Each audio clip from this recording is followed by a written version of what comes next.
सोचें ज़रा, आज की दुनिया में ताकत का खेल कितना पेचीदा हो चुका है। इस वजाहती तज्ज़िये में खुशामदीद। आज हम हालिया जियो पॉलिटिकल दावों की एक ऐसी भूल भुलैया का जायज़ा लेने जा रहे हैं जहां ईरान, अमेरिका और चीन के दरमियान एक नया और उलझा हुआ खेल जारी है। हम इन रिपोर्ट्स और दावों को बिल्कुल गैर जानिबदाराना अंदाज में परखेंगे ताकि समझ सकें कि पर्दे के पीछे असल कहानी क्या है। अब सामने आने वाला मवाद एक बहुत ही दिलचस्प सवाल खड़ा करता है। जरा तसव्वुर करें कि सिफारती सतह पर अमन मुज़ाकरात हो रहे हों और बिल्कुल उसी लम्हे, जी हाँ बिल्कुल उसी वक्त मैदान में कोई फौजी कार्रवाई भी हो जाए, तो क्या होगा? ये एक ऐसा मुअम्मा है जिसने रिवायती सिफारतकारी को हिला कर रख दिया है। एक तरफ दुनिया के ताकतवर तरीन लीडर इस्तेहकाम की बातें कर रहे हैं और दूसरी तरफ कोई ऐसा कदम उठाया जाता है जो पूरी बिसात ही उलट देता है। तो इस सारी सूरत हाल की तह तक पहुंचने के लिए हम अपने तज्ज़िये को 5 हिस्सों में बांटेंगे। हुर्मुज़ में जहाज़ पर कब्जे का दावा, सफारती कशीदगी, अमरीकी दाखिली बहरान, सालिसी की नाकाम कोशिशें और आखिर में ये देखेंगे कि आलमी मार्केट्स इस सब पर क्या रद्द-ए-अमल दे रही हैं। चले सबसे पहले बात करते हैं हमारे पहले हिस्से की, यानी हॉर्मुज़ में जहाज़ पर कब्जा। ये टाइमलाइन वाकई बहुत हैरानकुन है।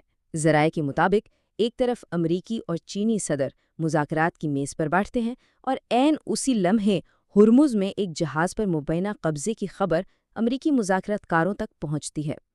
अब आप खुद इसकी टाइमिंग देखें, ये कोई इत्तेफाक नहीं लगता। एक तरफ सिफारतकारी चल रही है और दूसरी जानिब एक अमली कार्रवाई इन तमाम उम्मीदों को चैलेंज कर रही है। अब यहाँ दो बिल्कुल मुख्तलिफ ज़ाविये आमने सामने आ गए हैं। रिपोर्ट्स के मुताबिक अमरीका को शायद ये तवक्को थी कि चीन अपना असर व रसूख इस्तेमाल करके ईरान को कंट्रोल करेगा, लेकिन दूसरी तरफ ईरान की इस आज़ाद फौजी कार्रवाई ने इस जारी समिट को मुकम्मल तौर पर नज़रअंदाज कर दिया। इससे ये जाहिर करने की कोशिश की गई कि मकामी फ़ैसले पूरी तरह खुद मुख्तार हैं और कोई भी बड़ी ताकत इन फ़ैसलों को डिक्टेट नहीं कर सकती। इस वाक़ये का मुबैना पैगाम बहुत सीधा और दो टोक था। डील बनाने और डील तोड़ने वाले हम हैं। यानी अगर खित्ते में किसी भी किस्म का कोई मुआहदा या हल निकालना है तो वो इन मकामी ताकतों की मर्जी और उनके रास्ते से होकर ही गुजरेगा। इसे बाईपास करना मुमकिन नहीं। यहीं से हम अपने दूसरे हिस्से की तरफ बढ़ते हैं, सफारती कशीदगी और चीन की वो सख्त वार्निंग। रिपोर्ट्स में एक इंतहाई सनसनीखेज दावा किया गया है कि इन्हीं मुज़ाकरात के दौरान चीन ने अमेरिका को ताइवान के मामले पर एक वाज़ेह वार्निंग दे डाली। मुबैना तौर पर कहा गया कि ताइवान में कोई भी मिसमैनेजमेंट बहुत बड़ी तबाही का बाइस बनेगी। ये सिर्फ एक सिफारती बयान नहीं था, बल्कि एक इशारा था कि ताइवान का मसला मशरिक़ वुस्ता से कहीं ज़्यादा बड़ी तबाही ला सकता है। तो इस वार्निंग का असल मकसद क्या था? तज्ज़िया बताता है कि ये दरअसल अमरीकी फ़ौजी सलाहियतों पर एक बड़ा सवालिया निशान था। बैनुल-अक़वामी मीडिया में ये बात लीक होने का मुबैना पैगाम ये था कि अगर मौजूदा अमरीकी टेक्नोलॉजी मशरिक़ वुस्ता में नताइज नहीं दे पा रही, तो फिर चीन के साथ किसी भी बराह रास्त तसादुम का नतीजा किस कदर तबाहकुन हो सकता है। और दिलचस्प बात यह है कि बात सिर्फ धमकियों तक नहीं रुकी। ज़राए के मुताबिक चीन ने अमेरिका पर बाकायदा दबाव डाला कि वो ईरान पर से पाबंदियां हटाए और इस मुनाफिकत को भी तस्लीम करे कि नाकाबंदी का इस्तेमाल तो अमेरिका खुद भी करता है। ये एक तरह का मुतालबा था कि ईरान की खुद मुख्तारी को एक ज़मीनी हकीकत के तौर पर कबूल किया जाए।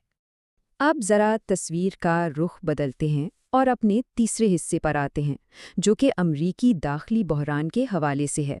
न्यूयॉर्क टाइम्स की एक मुबैना लीक ने वॉशिंगटन की क़यादत पर कई सवालात उठा दिए। दावा ये किया गया कि इस अहम दौरे पर जाने से कबल ही एक पेशकदगी इस्तीफ़ा लिखकर जेडी वेंस को भेज दिया गया था।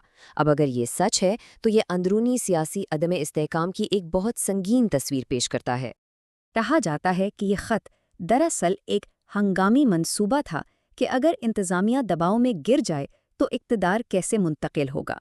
इसमें कुछ वाज़ेह शराइत रखी गई थी, जैसे सदर की अचानक बीमारी, ड्यूटी निभाने में नाकामी, हद से ज़्यादा गैर मकबूलियत या फिर किसी जंग का अचानक छिड़ जाना।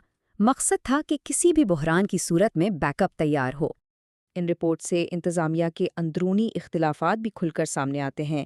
एक तरफ जेडी वेंस का मुबैना इसरार है कि जंग सिर्फ तबाही लाएगी और मुज़ाकरात ही रास्ता हैं, और दूसरी तरफ एक ऐसी लीडरशिप है जिसका झुकाव मुबैना तौर पर फ़ौजी कार्रवाई की तरफ है।